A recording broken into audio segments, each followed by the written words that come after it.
बरबरीक, यदि तू एक ही बाणों से इस पेड़ के सभी पत्तों में छेद कर देगा अर्थात चिन्हित कर देगा तो मैं तुझे वीर मान लूंगा।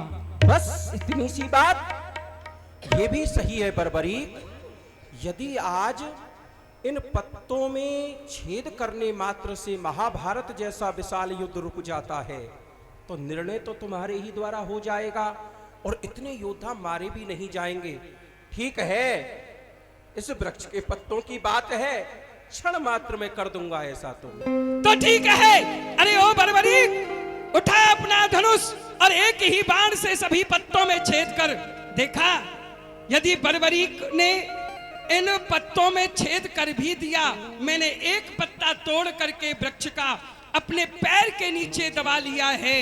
यदि ये बाण से इस वृक्ष के पत्तों में छेद भी करेगा तो जो पेड़ पर लगे हैं उन्हीं पत्तों में छेद करेगा, परंतु जो पत्ता मैंने पैर के नीचे दबाया है आखिर उसमें छेद कैसे कर सकता है।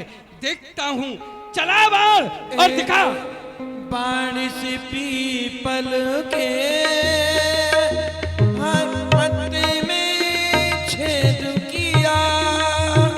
देखो देखो देखो, पत्ता पाँव तले हरिने था दबा लिया।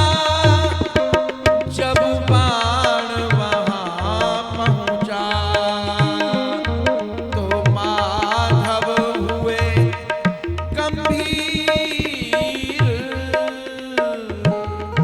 गजब है, इसने सभी पत्तों में छेद कर दिया, परंतु जो मेरे पैर के नीचे पत्ता दबा है आखिर उसमें छेद कैसे कर सकता है, अभी देखता हूं। पैर के नीचे से उठाया, देखा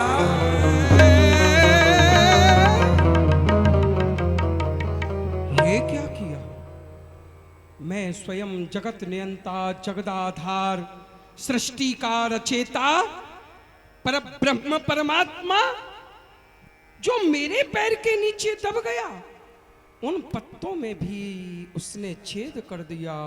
अरे कृष्ण, यदि ये महाभारत के युद्ध में रहा तो जो तुम चाहते हो वो कभी नहीं हो पाएगा। अभी लीला करता हूं और इसे इस युद्ध से दूर करता हूं। अरे ओ बरबरीक, कृष्ण अरे बरबरीक, अब ये युद्ध नहीं हो सकता। क्यों? क्योंकि ये युद्ध बलि चाहता है। या तो ये कृष्ण अपनी बलि दे या अर्जुन अपनी बलि दे या फिर बरबरीक तुम अपनी बलि दो। हम तीनों में से यदि एक बलि देगा तो ये महाभारत का युद्ध आरंभ होगा। कृष्ण तो इसलिए नहीं देगा क्योंकि महाभारत का युद्ध जो कराना है, और मैं इसलिए नहीं दूंगा कि मुझे इस युद्ध का अरे निर्णय जो अर्जुन, करना है। अर्जुन इसलिए बलि नहीं देगा क्योंकि इसे महाभारत का युद्ध करना है, क्योंकि पांडव है ना, अब बाकी कौन बचा है। नहीं तो मेरी ही बलि देते रहोगे, ये कोई अच्छी बात तो नहीं। मैं ही बलि क्यों दूं अपनी? अरे मुझे भी तो युद्ध का निर्णय करना है।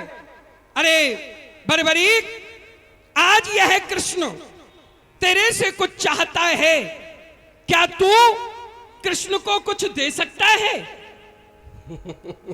कृष्ण मुझसे कुछ मांगे और मैं ना दूं, क्या ऐसा हो सकता है? तो ठीक है, तुम मुझे 3 वचन दो, जो कृष्ण आज मांगेगा तुम दोगे दोगे और दोगे। बताओ, कमाल की बात है। स्वयं भगवान कृष्ण मुझ जैसे व्यक्ति से वचन मांग रहे हैं। उनको विश्वास नहीं मेरे ऊपर, वचन के ऊपर विश्वास है। हे माधव, हे माधव, विश्वास ही तो सबसे बड़ी चीज है। विश्वास के ऊपर ही तो सारी सृष्टि टिकी हुई है, क्योंकि सिर्फ संगीत सुनकर के ज्ञान नहीं मिलता, मंदिर में जाने से भगवान नहीं मिलता। अरे उस पत्थर को तो पूजते हैं इसलिए लोग, क्योंकि आज विश्वास करने लायक इंसान नहीं मिला।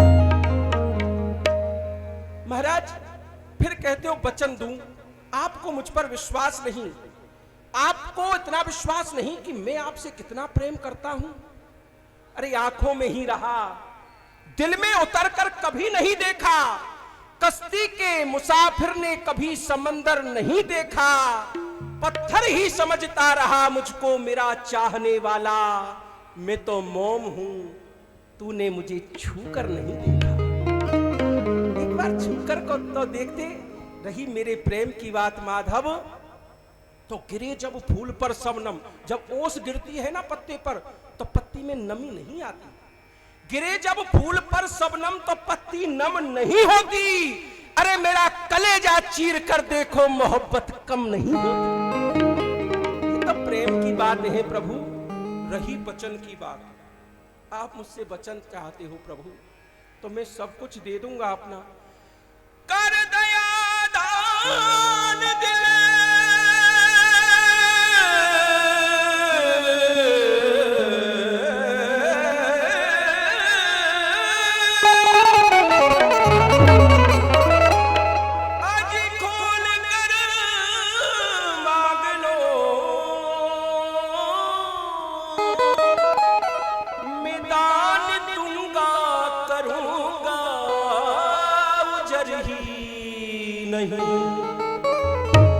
मैं हूं दानी अमानी, आज परख लीजिए श्री महोदय, परखने का डर ही नहीं।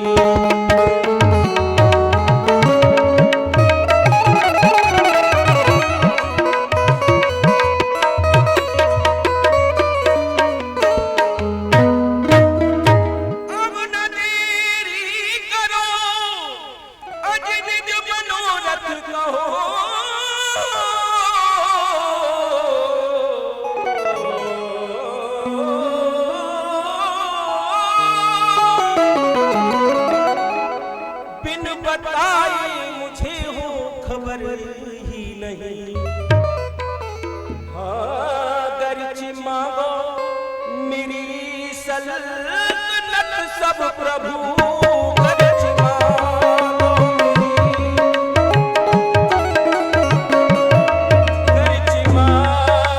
मेरी सल्तनत सब प्रभु, फिर भी सकता मैं इनकार कर ही नहीं।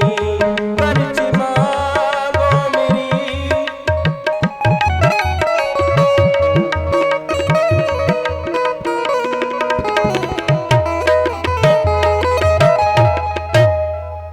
तो ठीक है, याद रखना बर्बरीक में दान वहां से लेता हूं, देने में जहां सुविधा हो। उस दान को मैं छूता तक नहीं, पीछे से जहां फजीता हो। याद रखना, दान देने के बाद में संकोच न करना। महाराज, दान देने के बाद में यदि दानी के हृदय में कष्ट हो गया तो सब व्यर्थ हो गया, क्योंकि दान दिया और दुख माना। दान देने के बाद में कैसा दुख, वो हमारा था ही नहीं, हमने दान दे दिया दे दिया। दान दिया और दुख माना, वो दान ही क्या, वो दानी ही क्या। फिर जिस दान की महिमा जानी नहीं, नहीं दिया दान वो प्राणी क्या। फिर दे दिया दान जब इन हाथों से, और मन को मेरे कष्ट हुआ, मैं देता आप लेता, हम दोनों डूबे, किया कराया नष्ट हुआ। दान देने के बाद में यदि दानी के हृदय में कष्ट हो गया तो दान देने वाला तो डूबता ही है, दान लेने वाला भी डूब जाता है। इसमें महाराज कोई कष्ट नहीं। तो ठीक है बर्बरीक, आज यह द्वारकानाथ इस महाभारत के युद्ध में, कुरुक्षेत्र के मैदान में, सबके बीच में तुमसे एक दान चाहता है। दान क्या, ना राज चाहिए, ना पाट चाहिए, ना धन, ना दौलत चाहिए। इस महाभारत के युद्ध में इस द्वारकानाथ को तेरे शीश का दान चाहिए। तथास्तु। जाओ माधव, आज ये इलावती का पुत्र इस कुरुक्षेत्र के कर्म भूमि, पवित्र भूमि में खड़ा होकर के स्वयं सृष्टि के रचयिता नारायण को अपने शीश का दान देता है और